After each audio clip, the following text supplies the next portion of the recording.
Hello, everyone. Welcome and thank you for joining today's PENTalk. I'm Beth Parker with Pentegra.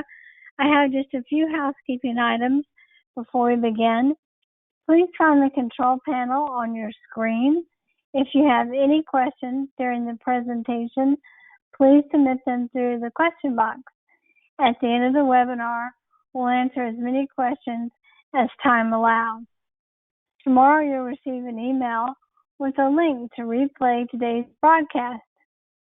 We've also included a copy of the slide deck and our tech tip in the handout section. You may download that now or at any point during the presentation. Let's get started. Joining us today is Rich Rouser, Senior Vice President of Thought Leadership and Practice Management at Pentegra. Rich has more than 30 years of experience in the retirement benefits industry and is responsible for helping to shape and define Pentegra's viewpoint on workplace retirement plans, plan design strategy, retirement success, and employee savings trends. Hi, Rich. Thanks for hosting today.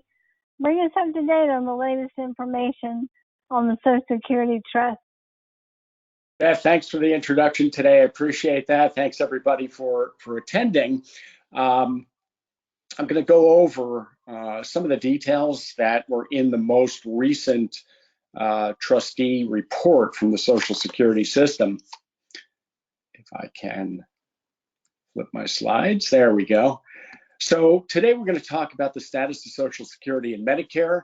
I'm going to go over some of the background, some of the assumptions that the trustees built into the report. By the way, the report itself, I think, was something a little bit larger than 200 pages of detail on the status of the system, if you will. So there's a lot there.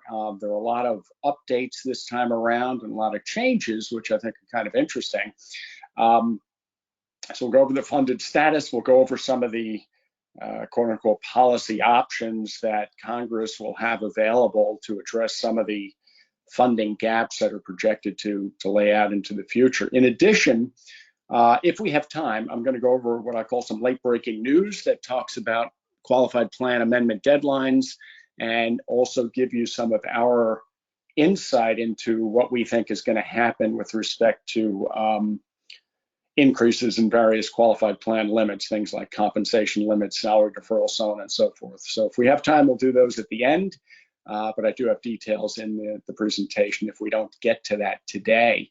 So as I say, the trustee report goes over the funded status of Social Security and the Medicare trust funds, and it also does projections of the status of the various programs. And we're going to get into the nitty-gritty here in a couple of minutes. But again, these are obviously two of the more important programs that are available to Americans. And it's important, I think, for everybody, certainly all of us in the retirement industry, to understand the implications of what's going on with the funded status of the various systems here. So we're going to get into that today. And you know, as you can see up on the slide, costs of these programs are going to be projected to grow faster than GDP through the mid-2030s. And that's really due to the rapid aging of the population in the United States. And that is definitely putting stress on the system. Medicare costs are going to continue to grow faster than GDP through the 2070s. And I'll hopefully touch on some of the assumptions that go into this. But again, these programs are impacting 66 million beneficiaries and 182 million covered workers and their families for 2022. So without further ado, we'll get into it. One of the things they looked at is the impact of the pandemic, and they tried to factor in some of their best estimates of what impact that's going to have long-term on the system. The other finding they had is the economic recovery from the 2020 recession was stronger and faster than they had assumed in the prior year's report. And by the way, they do this report, they released it, I want to say a month or two ago.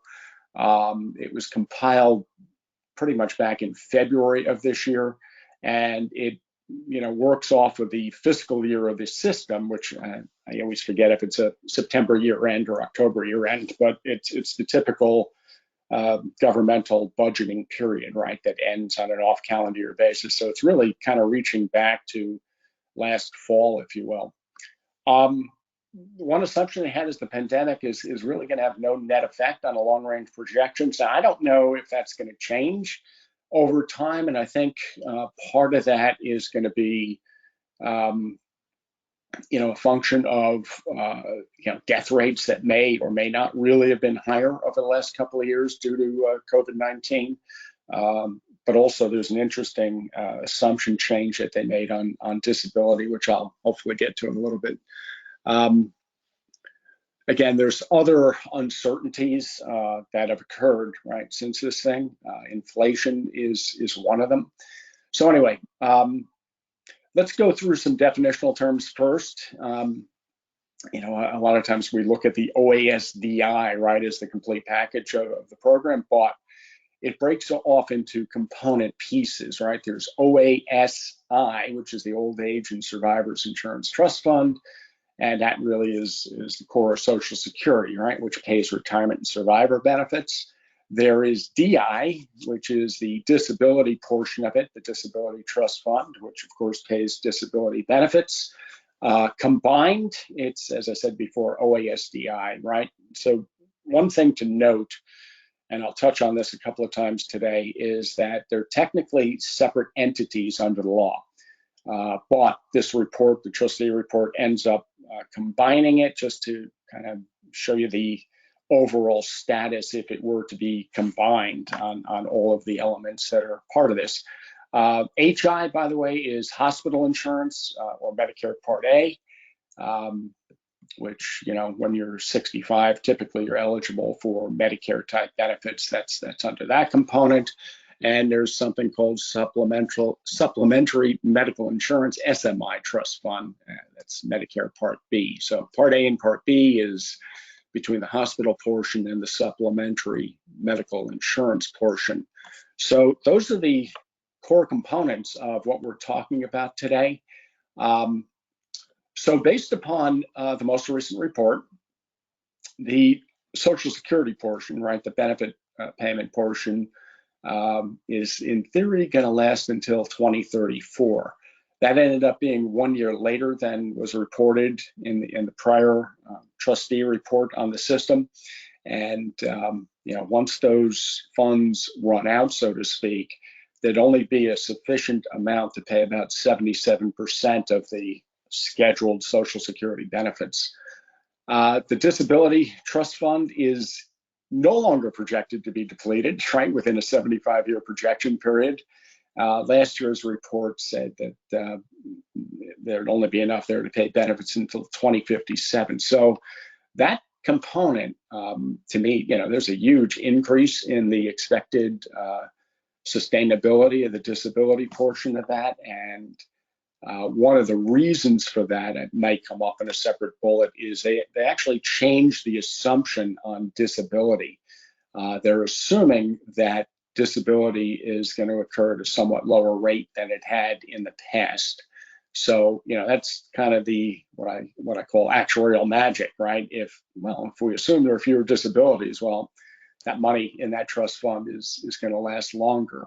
So on a combined basis, OASDI, right, is expected to last until 2035, which is 1 year later than before. So it's kind of interesting, right? By folding in the more well-funded disability component, it only boosts the overall sustainability of the combined program by 1 year, right, from 2034 to 2035. Now, again, under current law, you really can't pay one benefit from the other benefit trust fund. But I just wonder if the trustees are kind of doing a wink, wink to the legislators that, maybe that is a consideration to kind of fold them together to help out with sustainability of Social Security. The hospital portion of this, Medicare Part A, is scheduled to pay benefits until 2028, full benefits.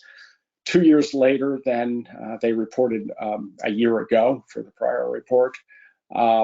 And at that point in 2028, there'd only be enough to pay 90% of benefits that are, quote unquote, guaranteed today under that portion of the program. So, and the SMI trust fund appears to be adequately financed, right? But we'll see. It's these are all, obviously beyond Social Security. All these other components are much smaller from a total exposure and liability and benefit payment standpoint. So this chart kind of shows you the various programs broken out, and row one of this is the first year, when the first year cost exceeded the income, excluding interest. And what that means is the income is primarily, right, the payroll taxes that are applied to employees as well as employers. So you can see OASI, right, in theory, more than in theory, kind of ran out back in 2010. However, interest on the funding on the trust fund has been sufficient to pay the benefits. Although the first year that cost exceeded total income was 2021. So, and again, trust funds end up being depleted, including the interest portion, by 2034. That's what we said earlier. And you can see what's happening with disability.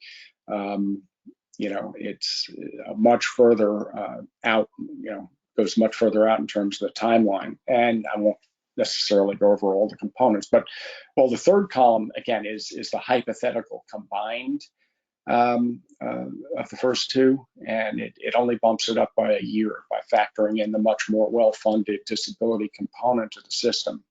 So, not a lot of great news here. I mean, in theory, it's slightly better news than a year ago, but it's, there's trouble. There's definitely warning signs here. So the other noteworthy thing in the report, for the 6th year in a row, the trustees issued kind of a warning determination on some of the funded status here. And, they have to report that if there are 2 consecutive determinations of funding warnings, essentially, is what this is getting to. So the magnitude of the deficit for the combined programs to remain fully solvent through the through the 75-year projection. Here's the nuts and bolts of the implication here. In order to get where we need to be, revenue for the system would need to be increased. Total tax rate increase of almost 3.25% to 15.64 total. And again, that's typically split for people who are working for a company that pays regular W-2 income. That's typically split between employee deduction for the programs, and the other half is paid by the employer. So, I guess really what this is saying is to create sustainability, you'd have to see about a 3.25% total increase in the tax rate that's being collected for the programs, which is pretty material, right? That's a pretty material increase. Another way of looking at this, scheduled benefits, whatever's guaranteed right now into the system would have to be reduced by the following, and I broke this down a couple of different ways. There could be a permanent reduction of 20%, 20.3% applied to all current and future beneficiaries through 2096. That would kind of get us there. So again, just to think this through between these first 2 bullets here. So the only way to, the first 2 ways to kind of fix the system is to collect more taxes. And again, what they've said is this would need to be an immediate increase in the tax rate collected for those programs of a little over 3.25%, almost 3.25%, or a permanent reduction in benefits of 20%. Is another way to kind of skin the cat, so to speak. Another way to do this is to have a 24% reduction applied to new retirees, if you will, right, or new people who collect disability. So it's a much steeper decrease if they kind of protect current people collecting benefits, right? You'd have to do a 24% reduction for future Social Security retirees, really is what that's getting to. And obviously there could be some combination of the two. So, you know, and the final point I think on this slide is if Congress defers action on this, you know, it doesn't get better, right? It means that there'd be steeper increases in tax payments required, or steeper reductions, you know, bigger reductions in benefits that are paid along the way. You know, the one thing that I didn't see in the report is how Congress would actually go about fixing it, right? Number one, I haven't seen any proposed legislation that would fix the system, right? I don't see anything out there that says, hey, let's cut benefits or let's increase the tax rate on this stuff. And again, you know, in my thinking, we can think back to what they did. I think it was almost a couple of decades ago, right, where they changed the eligibility age for Social Security from 65. That was the rule, the old rule for everybody. And they put in kind of a, you know, made a lot of people wait longer to get full benefits. So you know, they have taken steps already a couple of decades ago to push the normal retirement age out to age 67. So a lot of folks are, you know, who are not yet 65 are somewhere between age 65 and 67 as their, you know, key eligibility age for full benefits. So, you know, one thing I could conceivably see here is, and truthfully, I think what they're really ultimately going to drive to is pushing a normal retirement age out to age 70 is my best guess for Social Security. That's something that I think Alan Greenspan, if you remember him, head of the Fed more than a few years ago, kind of said, hey, you just need to push this out to age 70. And you know, that's would be an interesting change in assumptions. I didn't see that covered anywhere in the current report, but again, it's 200 plus pages. But that is something I could definitely see Congress doing another you know, phase in of an even higher retirement age for Social Security in particular. And that would take a lot of pressure off the system. So it could be a combination. I guess what I'm coming to so far here is a combination of pushing off the qualification age for full benefits to maybe age 70, maybe somewhat of a tax increase, and maybe somewhat of a benefit cut. It would be hard for me to fathom cutting benefits for current retirees or retirees who might be collecting benefits, full benefits within the next couple of years. But I could definitely see pushing off to age 70 and maybe grandfathering in people who are currently collecting Social Security and people who might be collecting within a 5 or 10 or even a 20-year time frame, right? To say, hey, those couple of generations of folks, we're going to protect those benefits, but it's the much younger folks who are probably going to bear the brunt of this. That's my viewpoint, my opinion only, not really stated in the report. A couple of things you need to know about Social Security. They're financed really on a pay-as-you-go basis. Payroll taxes are the majority of the means of paying for Social Security. And obviously interest on trust fund assets are also another component here. But again, you know, we're seeing some generations are coming up that are smaller than the previous generations. So again, if you've got fewer working people supporting, you know, I said this earlier, an aging population, that tends to compound the problem. And right now, as I said before, current benefit payments exceed the payroll tax revenue that's coming into the system, again, due to the aging population and all that. So again, it's just stresses on the system that we've known about, you know, for decades, right? This is obviously no secret.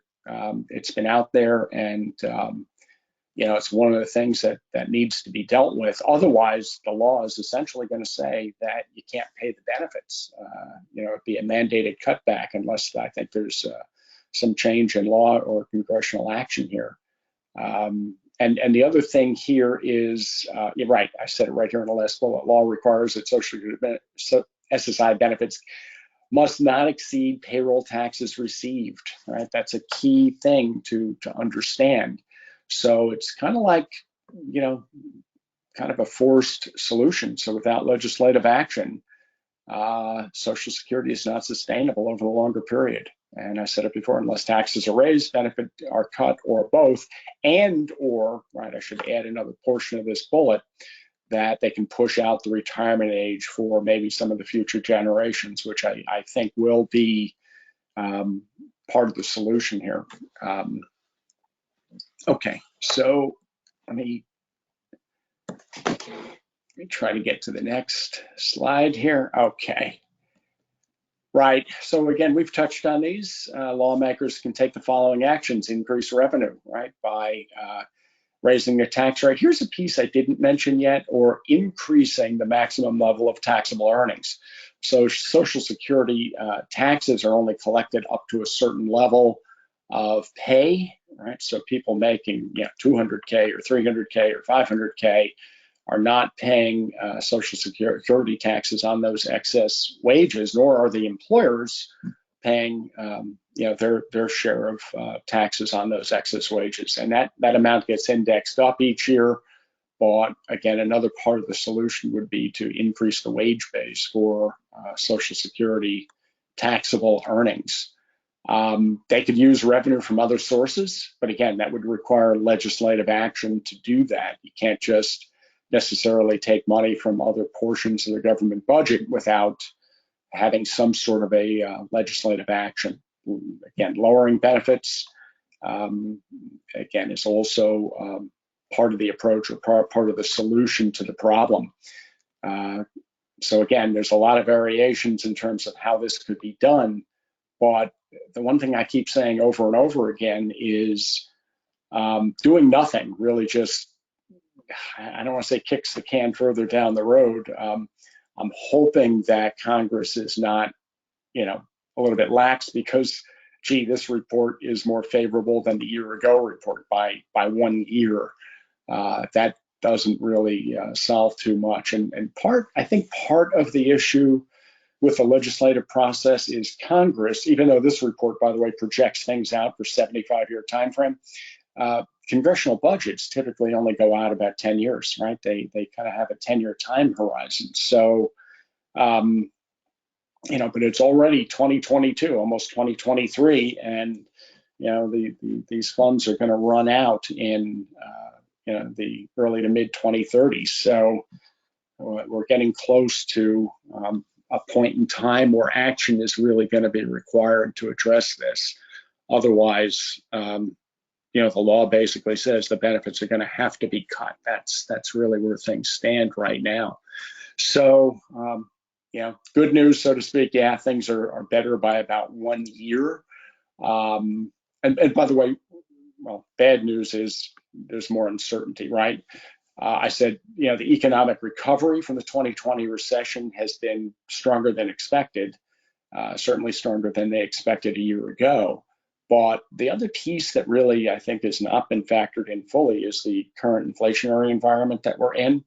When they compiled the data to do this report back in February, that would have been just around the beginning of the point in time where we started to see inflationary rate increases. I think it was maybe December, but certainly January, February, and that's been sustained at a pretty rapid pace. And I think the various CPI type indexes that they use to push benefits up, I think we're going to see a record increase in Social Security benefits next year.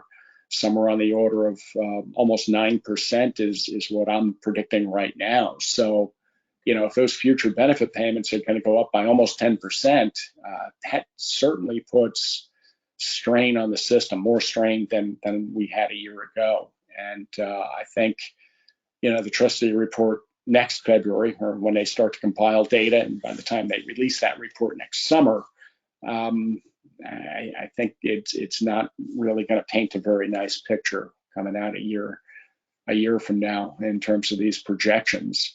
And I just said this bullet point here: higher inflation is really going to be driving a lot of additional, I think, negative impact on the whole system. So again, without intervention at a legislative, congressional basis, we're getting much closer to depleting things and facing benefit cuts unless that action is taken. So it looks like we do have a little bit more time today, so I am going to get to breaking news. This came out about a week ago. There was an IRS notice that extended amendment deadlines, for some of the COVID relief that was put in place. You might remember back in March of 2020, at the beginning of the pandemic, the CARES Act was passed, and the CARES Act enabled plan sponsors to provide relief to participants who were impacted by COVID-19, and it, doubled loan limits for COVID impact participants, and ultimately for some of their, spouses, and also enabled plan sponsors to allow participants to take COVID-related distributions from the plan. Initially, under the CARES Act, it said those amendments, you could operate the plan assuming those amendments were in place, but they said those amendments had to be done and finalized by the end of 2022. Well, that's been pushed off a bit. I'm going to go through these bullets quickly. So the extended deadline for those amendments is now December 1 of 2025 for qualified retirement plans, 403B plans, and certain union-type collectively bargained plans. So puts a little more relief in that, at least with respect to plan sponsors. And it also impacts the IRA custodial agreements. Yeah, this is just some of the details on that. So good news is they recognize the need to relieve plan sponsors of those amendment deadlines, which is good. Here, and this is, I don't know if you've been waiting for this, but this is our projection for what we think will happen to the various qualified plan limits for next year.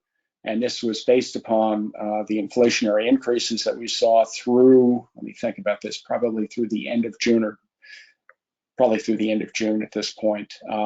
Inflation would have to run at an extremely low rate for the next couple of months, something on the order of 0.25%, less than 1% for the next couple of months, in order to not necessarily hit these limits, these increased limits for next year. So, if you think about the deferral limit going from 20,500 to 22,500. By the way, a number of years ago, they indexed or they simplified the increases to produce round numbers.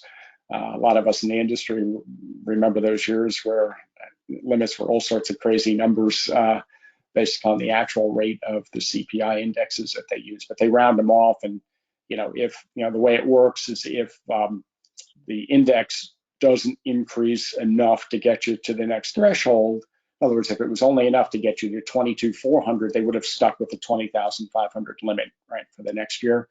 And once it crosses the threshold, it bumps up to the next level. So a lot of these are indexed in, $500 increments or $1,000 increments for some of the other ones at the bottom of the page. But, you're seeing some big increases in deferral limits for next year is what I'm predicting, we're predicting. Increases in comp limits. If you look at 305,000 comp limit going to 335, feels like a 10% increase, give or take, right? So pretty dramatic increases in limitations going forward is what we're predicting. These final limits will come out in, I think they publish them in November or so of each year. So we're a couple of months away from formal predictions, but you may want to take these numbers away and kind of plan on it in terms of thinking about how that might impact, if you're worried about the corporate budget and, providing higher levels of match on certain deferrals, or, higher benefits due to the increased comp limits. you might want to start thinking about that now as you're approaching budget season, if you're dealing with that side of it.